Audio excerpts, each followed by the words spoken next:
Okay, so welcome to the second session. This is the first class for home science. We're going to delve into the subject today.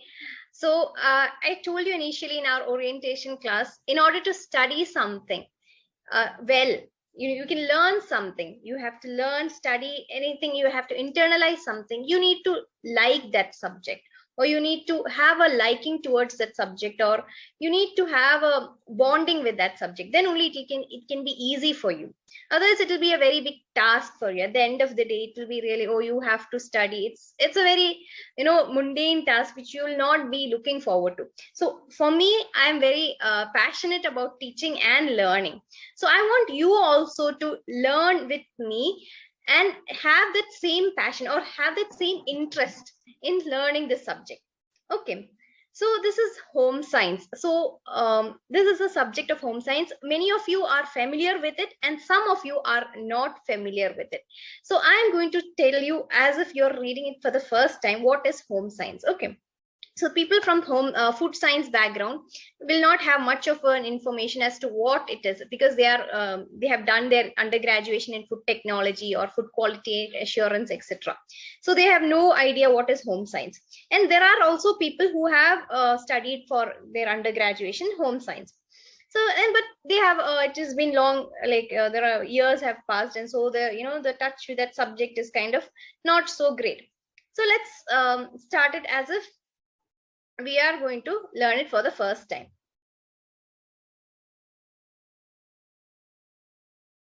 Okay, so the first class is about meaning and scope of home science. So home science is the science of a home, and it includes all the things that concern the person, home, family, and resources. So home science, as the name suggests, is something to do with our home.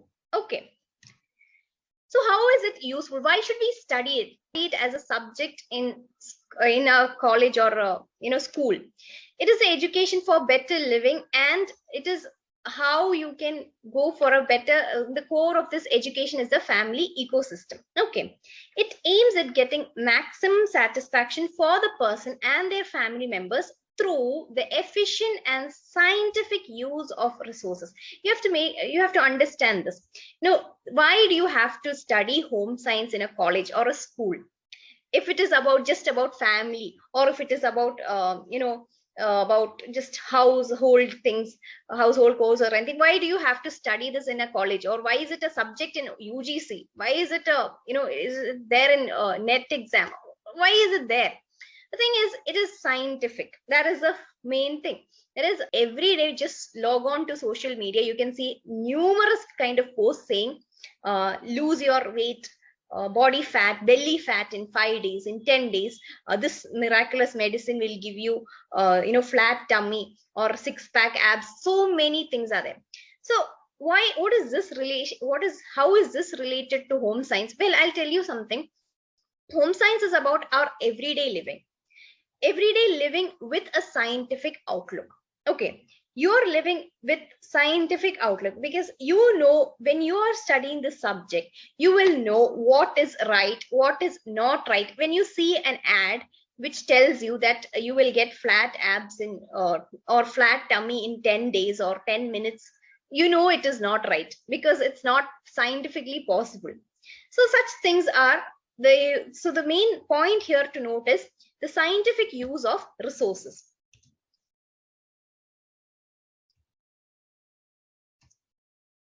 Why is it not? Okay.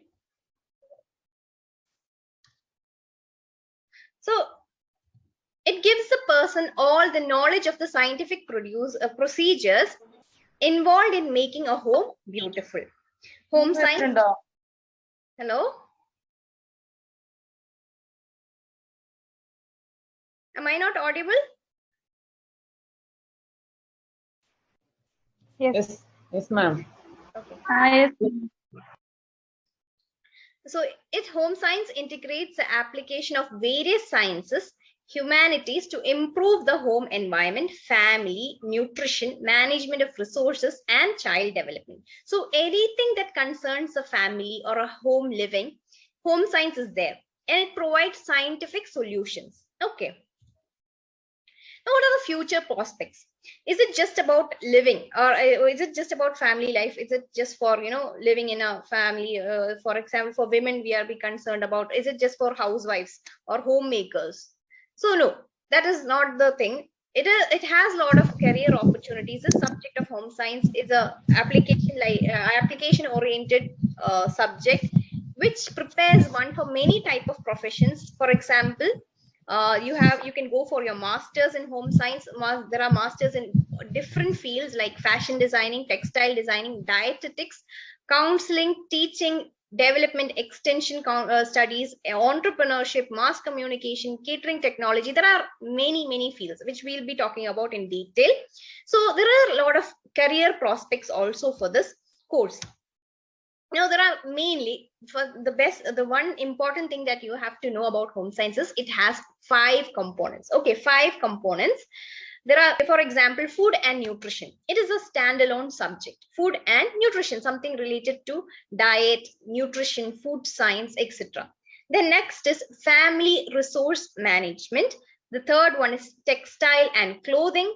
Fourth one is human development, and the fifth one is community and extension. So these are the 5 major branches of home science.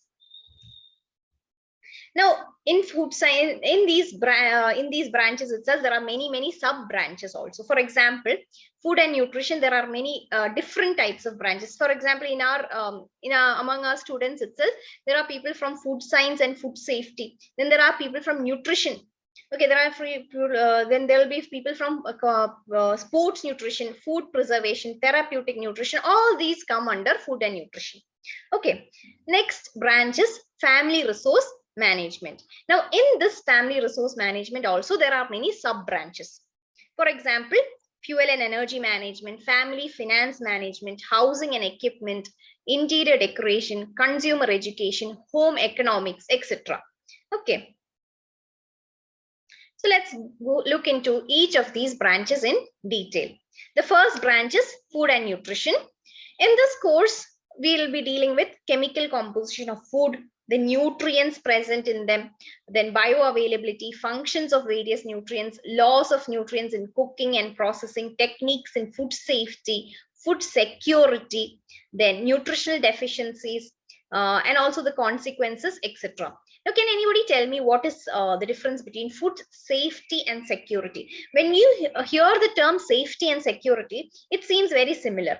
But can anybody explain to me what is the difference between food safety and food security? Can anybody explain? Now, I am taking live classes because I want you to speak out.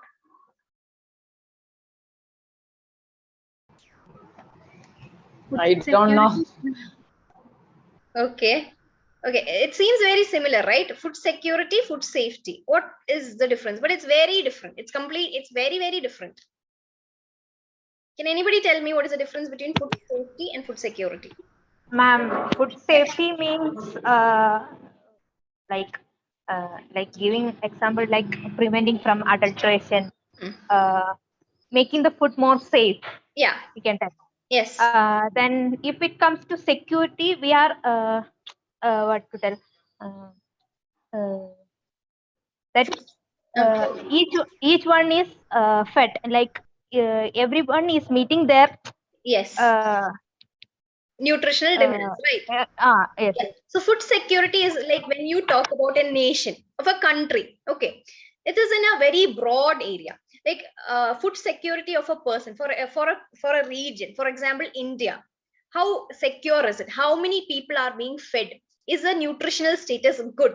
Or how many people are getting the amount food is there, food is available for the entire population? Then you can say there is food security. If not, there is some imbalance, or if there is some insecurity. Food insecurity means the population is not getting enough food. So food security is in terms of the amount of food available to a population. Okay, whereas food safety is a totally different thing. It means, for example, when you're eating food, if it is contaminated with some microorganism, that is related to food safety. So these are two completely different terms, and the people involved are also totally different. For example, food safety officers, we know they are involved in checking if the, if one restaurant is having food safe, if the food being served is neat, clean, or it is okay, safe to consume. Whereas a person who is involved in inspecting food security will be a government official who is looking at the population surveys and checking if it is okay, like everybody is being fed, etc.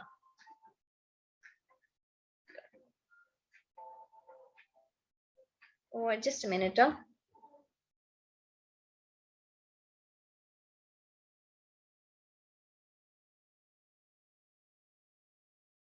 Is Amrita able to join? Amrita? Yeah, ഞാൻ ഫോണിൽ join ചെയ്തു. Okay, you are able to hear, right? Yeah, ഇപ്പൊ കേൾക്കാൻ പറ്റുന്നുണ്ട്. Okay, good.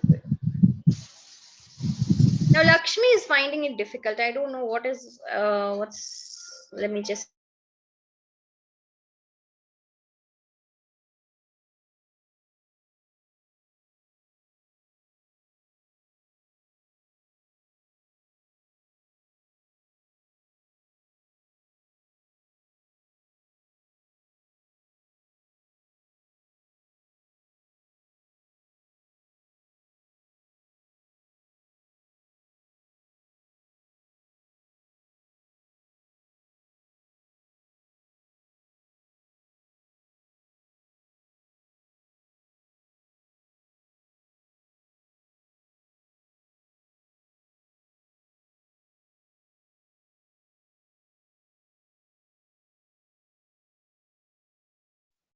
No, Lakshmi is not able to join us. I don't know what is wrong. Okay, so food security means the government official will come and like he'll inspect if a particular area has enough amount of food, etc. So it's something related to government policies, etc. Okay, the nutritional deficiency. Nutritional deficiency for it's very particular on people, like for example pregnant women, if they are having all the nutrients in their diet, etc. Okay, so then how is it related to the human body, its consequences, etc. Like if you are vitamin D deficient, what happens in your body, etc. Okay, so food and nutrition also, even though the name is just food and nutrition, it also has a lot of sub branches, and has also a lot of scope. Now let's move on to the next one. That is family resource management. Here we'll be learning about the management of resources such as time, money, energy, space, etc. How you can manage time, money, energy, etc. Okay, the students gain knowledge about home scale, budget preparation, work simplification techniques, etc. Like in this, we'll be dealing mainly with how you can effectively utilize the resources which are available at home to make your task easier. In the very simple example, if I tell you, like when you're working in the kitchen, how can you effectively utilize your time so that you get maximum amount of work done on time? Okay, such things, it might seem silly or very obvious, but there are a lot of scientific methods in which, so there are a lot of names given, etc. For example, there is a for example, the simplest of example, if I tell you, when you're doing your dishes, when you're washing dishes itself, there is a sequence that can be followed. For example, some people might take a plate, they'll rinse it, they'll wash it, they will rinse it, then scrub it with the soap or something like any soap or detergent, then they'll wash it again. So you can do it in different methods. For example, if you have a set of plates, you can initially rinse all the plates, then you can scrub it in the second phase. Okay, for initially you can rinse all the plates in water so that the initial dirt is gone. Then you can scrub each of them together, and then third stage you can wash it, like you can remove the soap, etc. So this can be, so when you are doing it in that sequence, the job done is easier. You can say that energy spent is lesser. Okay, that is a more efficient method than watching individual plate in the all these three methods together. Okay, such things. Okay, I'm just giving an example. So very small, very basic example I just gave you. So as to what we can learn and what is the scope of learning time management, money management, energy management, etc. This is the very simplest of example. You will be learning complicated things like how to save space, then how to manage your interiors, etc. Okay, then students gain knowledge about home scale budgeting, how to set the budget, etc. Now, another very important topic that comes under family resource management is consumer education. So consumer education is also included under the subject in order to ensure that students become intelligent consumers. So we know that we are daily, we are consumers, right? We buy a lot of things. We are consumers of services, goods, everything, right? So we need to be aware consumers, or we need to be very good consumers. For example, nobody should cheat us. For like when you're going to a shop, nobody should ask you for more money for a cheap product. And then there are so in this lesson you will be learning how you can be very aware of all the the techniques that people the shopkeepers use to do fraud with the consumers. And also, what are your rights, the responsibilities, your privileges, and then what is the how you can file complaints in the consumer court, etc. There are what is Consumer Protection Act, etc. So can I ask you something? Has anybody filed any complaint against any product? Have you come across any problems in any in the product that you have been using? Have you ever felt that you need to complain about this, any goods or services? At least I'm sure at least somebody has yeah, tell me. Pickle വീട്ടിൽ അച്ചാറ് വാങ്ങിയിട്ട് അതില് ഒരു എന്താ നമ്മൾ സാധാരണ കാണാത്ത പോലെ കണ്ടപ്പോ നമ്മൾ ആ കമ്പനി അവരെ ഫോൺ നമ്പർ അതിലുണ്ടായിരുന്നു, അതിൽ വിളിച്ച് പറഞ്ഞു. അപ്പൊ അതിലിങ്ങനെ നമുക്ക് പുഴുവിനെ പോലെ തോന്നുക കണ്ടാലേ. അപ്പൊ അവരെ ടീം വലിയ ടീമായിരുന്നു, അവർ അച്ചാറുണ്ടാക്കുന്ന. അവര് വീട്ടിൽ വന്നു, അവര് പറഞ്ഞു എന്താ അവർ നല്ല രീതിയിലാണ് നമ്മളങ്ങനെ വിളിച്ചു പറഞ്ഞപ്പോ അവർ നല്ല രീതിയിൽ തന്നെ നമ്മളോട് അവര് ഞങ്ങൾ കൊണ്ടുപോയി ചെക്ക് ചെയ്യാം എന്നിട്ട് നല്ല പ്രൊഡക്റ്റ് വേറെ നമുക്ക് കൊണ്ടുവന്നു തന്നു. അങ്ങനെ ഒരു സംഭവം ഉണ്ടായിട്ടുണ്ട്. Okay, that's very nice. So you have to be you need to be very aware of all your rights. You need to complain. And there are like if the in this case the actually those people actually responded in a good manner, but sometimes you can come across certain things that these people don't respond to our calls or emails or messages. So we can go for further legal like we have our legal rights also, so we can exercise these rights. Now the third one is textile and clothing. It includes, so this is this might be area where most of us are very very reluctant. You don't know what it is, and a lot of terminologies can come, like for example the different types of fibers, different types of yarns. We might not be very aware of all these because it is very this, I can tell you, in home science textile and clothing is a little difficult because a lot of terms are coming up. Okay, like there are synthetic fibers, fabrics, the different types of dyes used, then there are different types of methods of making fabrics, then different types of yarn making. A lot of things are coming here, so it is a little difficult, but you with practice and with learning you can go through it. Now the fourth one is human development. This is also very applicable in our lives. This is all about a child's growth from the conception, that is from when she or he is in the womb till old age.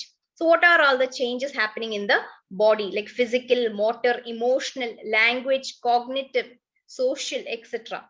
Behavior problems of children, then the needs of special differently abled children, etc. And also there are not just children are having the problem, there is problems in the adulthood, like in the middle age crisis is there.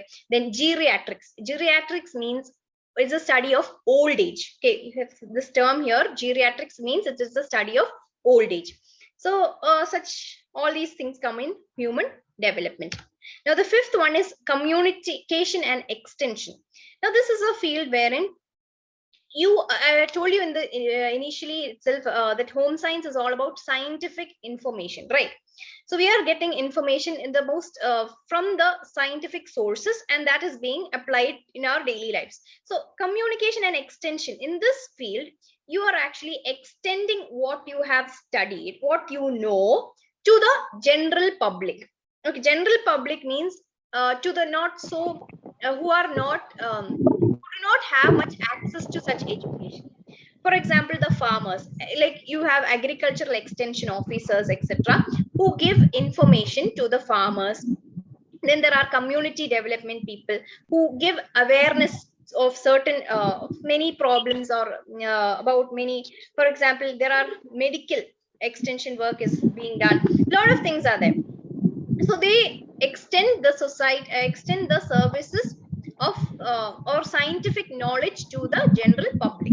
Okay, with the help of, then they are with the help of many audiovisual aids, then and many lot of techniques are there. So we'll be studying about different techniques of communication, about different audiovisual aids, etc., and also about different government programs which are involved in extension education. Because extension education in our country is more or less managed by the government itself. Like we are aware of like lot of the government itself is what do you call, lot of awareness programs, right? So that comes under extension. So these are the 5 main branches.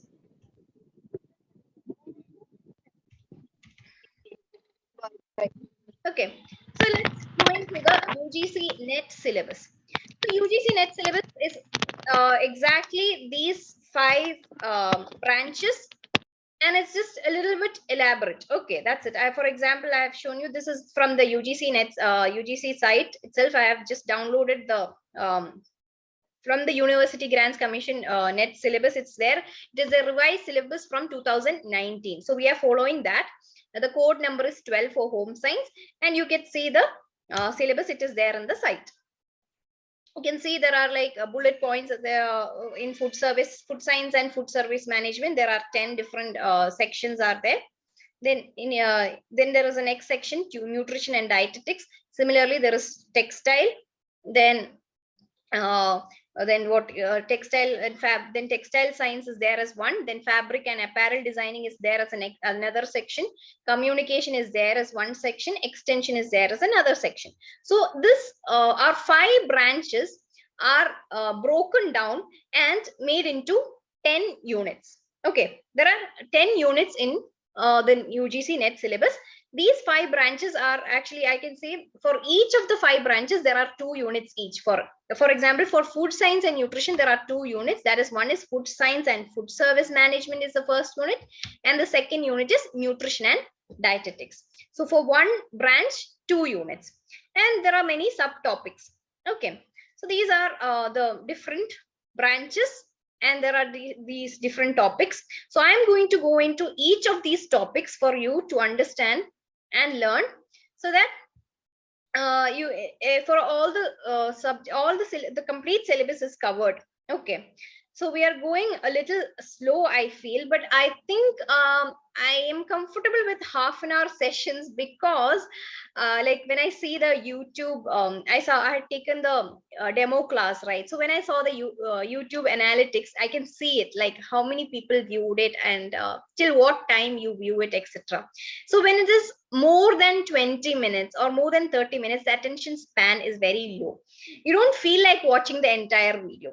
You kind of there is something called as an attention span, like how long you can concentrate on one particular thing. For me, it will, as for people it varies.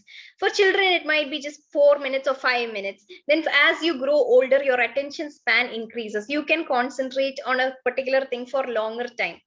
But I've been a teacher for long, and I've seen that students get really tired after. I mean, students are not very active listeners when it comes to 1 hour sessions.